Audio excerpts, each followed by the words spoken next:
Hello everybody, welcome back to my channel Keerthika's kitchen. ఈరోజు వీడియోలో traditional recipe అయిన సొరకాయ అప్పలు ఎలా ప్రిపేర్ చేసుకోవాలో ఈ వీడియోలో చూపిస్తున్నాను. తింటూ ఉంటే ఒకటి రెండుతో ఆగకుండా ఇంకా తినాలి అనిపించే ఎంతో టేస్టీగా ఉండే సొరకాయ అప్పలు ఎక్కువగా ఆయిల్ పీల్చకుండా కరెక్ట్ కొలతలతో ఈ వీడియోలో చూపిస్తున్నాను. ముందుగా సొరకాయకి పైన చెక్కు మొత్తం తీసి శుభ్రంగా వాష్ చేసుకొని గ్రేట్ చేసుకోవాలి. గ్రేటర్కి పెద్ద హోల్స్ సైడ్ గ్రేట్ చేసుకోవాలి. సొరకాయ లేతగా ఉంటే గింజలేమి తీయాల్సిన అవసరం లేదు. ముదిరిన సొరకాయ తీసేస్తే గింజలు తీసుకోవాలి. ఇలా సొరకాయ తురుము మొత్తం కూడా ఇప్పుడు గిన్నె కొలతలతో చూపిస్తున్నాను. 2 కప్పులు సొరకాయ తురుము వచ్చింది మనం తీసుకున్న సొరకాయకి. నెక్స్ట్ ఇప్పుడు అదే కప్పుతో 2 కప్పులు పొడి బియ్యం పిండి తీసుకోవాలి. ఏ కప్పుతో అయితే సొరకాయ తురుము తీసుకున్నామో అదే కప్పుతో తీసుకోవాలి.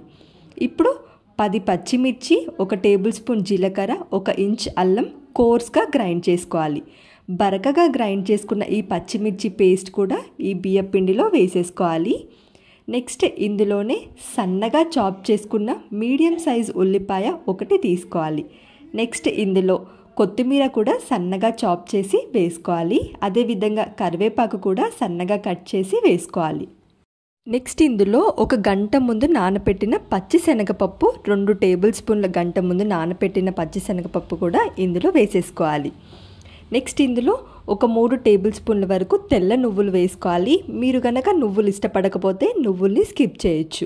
నెక్స్ట్ ఇందులోనే టేస్ట్కి సరిపడా సాల్ట్ కూడా వేసేసుకొని ఇప్పుడు పిండి అంతా కూడా బాగా కలుపుకోవాలి.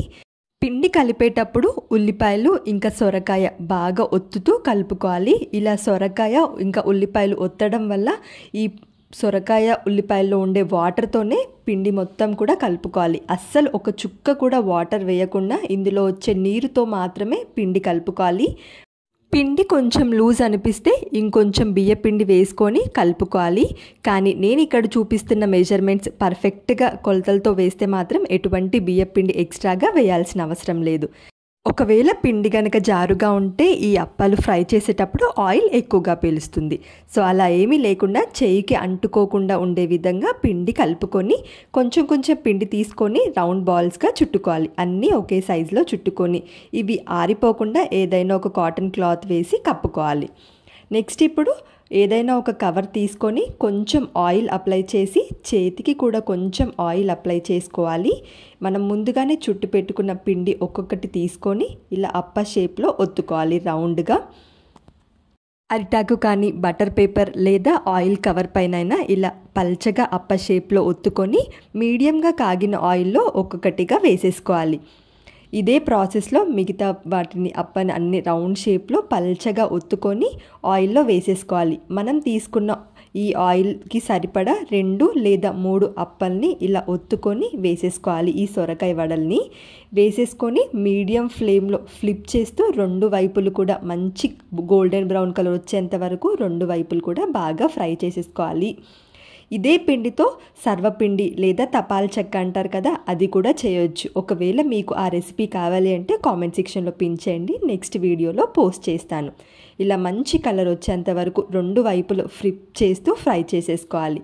అంతేనండి, ఎంతో టేస్టీగా ఉండే ఈ సొరకాయ అప్పలు రెడీ అయిపోయినట్టే.